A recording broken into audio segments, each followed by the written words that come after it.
प्रधानमंत्री मुद्रा लोन और प्रधानमंत्री आवास योजना के तहत उससे रितिका कुमारी जायसवाल और उनके जो साथी हैं, पैसा लगने के बाद ये बताया गया 3 महीने में आपको कॉलोनी आवंटित हो जाएगी या तो आपका पैसा मिल जाएगा। और ये हमको वहाँ पे जहाँ पे इनकी कॉलोनी है अपने गैंग से के साथ या फिर जो भी लोग हैं उनके साथ ले जाती भी थी, वहाँ पे अंदर कॉलोनी के अंदर ले जाके दिखाती भी थी। लेकिन 3 महीने होने के बाद जब इन्होंने ना कॉलोनी दिलाई ना पैसा दिया, तो लोगों के दबाव होने के बाद मुझसे पूछा गया कि कॉलोनी कब मिलेगी। तब इनसे कहा कि आप कॉलोनी दिलाई या पैसा। कानपुर में पीएम आवास योजना के नाम पर लोगों से ठगी का मामला सामने आया है, जहां शातिर दर्जनों लोगों के साथ ठगी कर फरार हो गए हैं। वहीं पीड़ित लोगों ने मामले की जानकारी पुलिस को दी, लेकिन अभी तक कोई कार्रवाई नहीं हुई है। मामला नौबस्ता थाना क्षेत्र का है, जहां SR एंड कंपनी चलाने वाले शाकिब और उसकी सहयोगी रितिका ने श्याम नगर इलाके में रहने वाले आदर्श गुप्ता को अपना पहला शिकार बनाया और उसे पनकी में आवास दिलाने के नाम पर एक कॉलोनी दिखाते हुए 50,000 की ठगी कर ली। क्या हुआ आप लोग साथ में? हुआ क्या था कि अक्टूबर 2020 के पास मेरे मोहल्ले में रहने वाली रितिका जायसवाल थी, उनको मैं पहले से ही जानता था मोहल्ले क्षेत्र में रहने के लिए।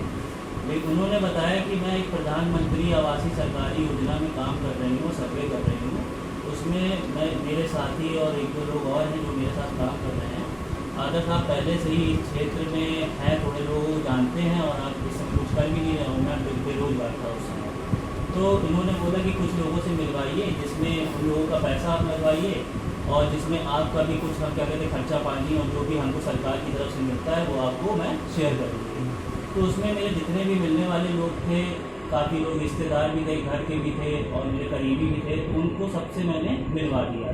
उसके बाद उन्होंने मेरे कहने पे और ये सारी चीज़ें देखने के बाद और विश्वास करके उन्होंने पैसा लगा दिया, जिसमें किसी ने 10 कॉलोनी अपने रिश्तेदारों को लगवाई और किसी ने 5 लगवाई, किसी ने लोन लिया जिनसे मुद्रा लोन लिया। उसके बाद जब इन्होंने बोला था कि 3 महीने में आपका ये हम कॉलोनी आवंटित करवा देंगे सरकार के माध्यम से, अगर नहीं हो पाता है तो पूरा पैसा मैं वापस करवा दूँगी। जिसमें इन्होंने अपने खाते में पैसा लिया, उसके बाद इनका कोई साथी था, साथी हुसैन करके, उसके खाते में पैसा लिया और ज़्यादातर इन्होंने कैश का लेन देन भी किया। उसके बाद 4 महीना बीत जाने के बाद भी इन्होंने कुछ नहीं करवाया। तो लोगों ने हमसे पूछा, तो हमने इनसे पूछा भाई कॉलोनी दिलवा दीजिए, आपने बोला था 3 महीने, 4 महीना हो रहा है। तो फिर उसके बाद इन्होंने हमको फिर आधा से 1 महीना टटकाया। लेकिन उसके बाद ज़्यादा दबाव होने के बाद जब मैंने इनसे परिवार के साथ जाके दबाव किया कि भाई हमारी कॉलोनी दीजिए, तो पता चला कि इनका जो साथी है साकिब हुसैन वो भाग गया है। तो उन्होंने फिर ये हुआ कि मेरे जितने लोग थे वो मुझ पे चढ़ने लगे कि भाई मैंने आपके विश्वास पे ये सारी चीज़ें और रितिका को मैं जानता था इस वजह से करवाया। तो हम लोग रितिका जायसवाल जी के खिलाफ क्या कहते हैं वो करने जा रहे थे कि आप आगे बढ़िए, आपने करवाया, जिम्मेदारी लीजिए, पैसे लिखवाइए।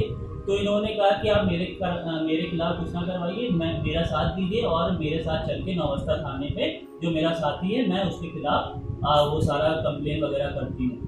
तो वहाँ पे नौबस्ता थाने में एक बार इन्होंने बस सिर्फ एप्लीकेशन दिया, उसके बाद ये वहाँ थाने में नहीं आई, ना कुछ हुआ। सिर्फ हम लोग भागते दौड़ते रहे और SSP ऑफिस भी गए, सारी जगह हम ही लोग गए, कोई नहीं आया।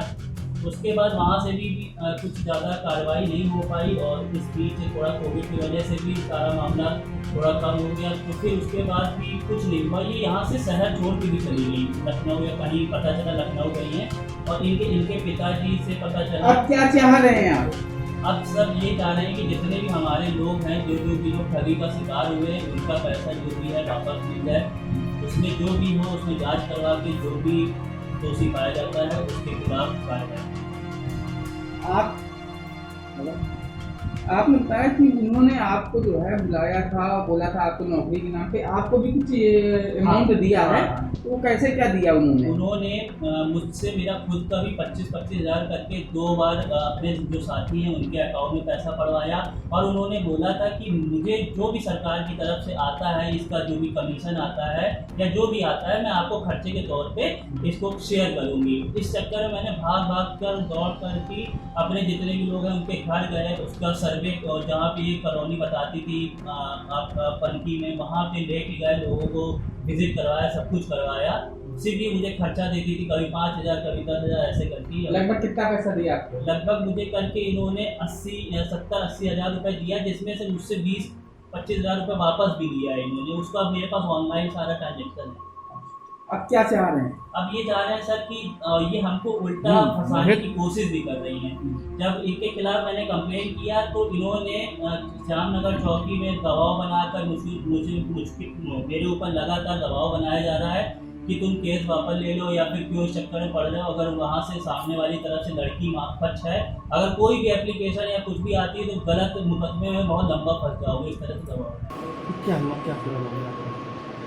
सर हुआ क्या कि अक्टूबर के महीने में हमारे मित्र हैं मिस्टर आदर्श गुप्ता जी, तो उनके थ्रू हमें पता चला कि यहाँ पे कुछ प्रधानमंत्री योजना के अंतर्गत में कॉलोनी बनती में दी जा रही है, जिनमें कि 10,000 रुपये आपको एडवांस में देना है, बाकी का पैसा जब आपको कॉलोनी अलॉट हो जाएगी तब आपको देना है। तो हमने आदर्श जी से बोला कि ठीक है आदर्श जी, हम उनके ऑफिस चलेंगे, वहाँ पे बैठ करके हम बात करेंगे और बात करने के बाद में फिर हम डिसाइड करेंगे कि क्या करना है। तो हम इनके यशोदा नगर में ऑफिस है, वहाँ पे हम गए, हमने इनसे बात किया। वहाँ पे दीपिका जायसवाल थी और मिस्टर साकिर जी थे। तो इन दोनों लोगों से मेरी मुलाकात हुई। उन लोगों ने मुझे बताया कि हमारे यहाँ पे हम लोग जो है वो सरकार की तरफ से ऑथराइज हैं। बाकायदा उन्होंने बाहर बोर्ड भी लगा रखा था और भारत सरकार का उपक्रम और इनका क्या बोलते हैं, भारत सरकार से मान्यता प्राप्त, ये सब चीज़ें का बोर्ड भी लगा था बाकायदा उनके यहाँ पे। तो हम लोगों ने देखा, हम लोग कई लोग थे, तो हम लोगों को लगा कि ये चीज़ें सही होंगी, तो हम लोगों ने उनको कॉलोनी 3 कॉलोनी का मैंने अपनी तरफ से बुकिंग कर दिया था। कितने पैसे दिए थे कॉलोनी? पर कॉलोनी 10,000 रुपये उन्होंने लिया था और नगद का ही ट्रांजेक्शन किया था उन्होंने। कोई भी उन्होंने कहा कि हमको आप जो है हमारे गूगल पे इस तरीके से कर दी, तो हमने कहा हम गूगल पे नहीं चलाते हैं। तो उन्होंने कहा ठीक है आप हमको नगद दे दीजिए। तो हमने 10,000 रुपये 3 कॉलोनी के दिए थे, मतलब हमने कुल मिला के 30,000 रुपये उनको दिए। कॉलोनी कितने की बताई थी उन्होंने? कॉलोनी उन्होंने 80,000 रुपये की बताई थी, जिसमें 10,000 रुपये उनको एडवांस में देना था और बाकी का 70,000 रुपया कॉलोनी मिलने के बाद में, जब पोजीशन मिल जाता उसके बाद में उनको देना था। आपको कब लगा कि जो है आप ठगी के शिकार हो गए? सर हुआ क्या, उन्होंने हमसे बताया था कि 3 महीने में हम आपको कॉलोनी दिलवा देंगे। तो अक्टूबर से हम जनवरी हो गया। जनवरी में जब उनका कोई फ़ोन नहीं आया तो हमने आदर्श जी को फ़ोन करके पूछा, तो आदर्श जी ने कहा कि दीपिका जी का से बात आप कर लीजिए। आदर्श जी ने मुझे दीपिका जी का नंबर दे दिया। दीपिका जी से मैंने बात किया तो उन्होंने कहा कि सर अभी कॉलोनी का जो फाइल है वो फंसी हुई है और आप हमको 15 दिन बाद फ़ोन करिए कि हम आपको कॉलोनी का पूरा लेटर दिलवा देंगे। तो हमने जब उनको फरवरी में फिर फ़ोन किया तो उन्होंने कहा कि सर वो थोड़ी सी दिक्कत आ रही है, आप हमें 1 हफ्ते बाद बात करेंगे। फिर हफ्ते भर के बाद तो उन्होंने बोला कि सर वो जो हमारे सीनियर थे वो भाग गए हैं और हम बहुत कुछ परेशान हैं, हमें कुछ समझ में नहीं आ रहा है कि क्या करें। तो हमने उनसे बोला ऋतिका जी ने कि ऋतिका जी अगर आपके सीनियर हैं, आप वहाँ काम करती हैं, तो आप उनके अगेंस्ट में रिपोर्ट क्यों नहीं करती हैं? तो ऋतिका जी ने गोल गोल जवाब देकर के चीज़ों को खत्म। लगभग कितने लोगों के साथ ठगी करी है? सर हमारे मिलने वाले कम से कम 8 से 10 लोग और हैं, जिन्होंने किसी ने 20 कॉलोनी का अपने रिश्तेदारों का बुक कराया, किसी ने 40 कॉलोनी अपने रिश्तेदारों और अपनी मिला करके बुक कराया। तो इस तरीके से मुझको नहीं लगता है कि कम से कम 200-250 लोग सबको लोगों ने खरीद का शिकार बनाया। इस दौरान दीपिका और शाकिब दोनों ने आदर्श को अपने जाल में फंसाया और लोगों को कॉलोनी दिलाने के लिए प्रेरित करने की बात कही। इस दौरान उसे कमीशन भी देने वाली बात कही गई, जिसके बाद सैकड़ों लोगों ने संपर्क करने के बाद इन जालसाजों ने सबसे 10-10 हजार रुपए जमा करा लिए। लेकिन समय पूरा होने के बाद जब कॉलोनी नहीं मिली तो लोगों ने ऋतिका से इस बारे में बात की। उसने बताया कि साकिब अब भाग चुका है, जिसके बाद पीड़ितों ने नौबस्ता थाने में ऋतिका और शाकिब के खिलाफ ठगी की शिकायत दर्ज कराई है। हालांकि आज तक पुलिस ने इस मामले में कोई कार्रवाई नहीं की है। एक तरफ सरकार पीड़ितों को न्याय दिलाने का भरोसा दिलाती रहती है, लेकिन हकीकत में ये अब भी एक बहुत दूर की कौड़ी नजर आती है। बिफोर प्रिंट के लिए हनुमंत सिंह की रिपोर्ट।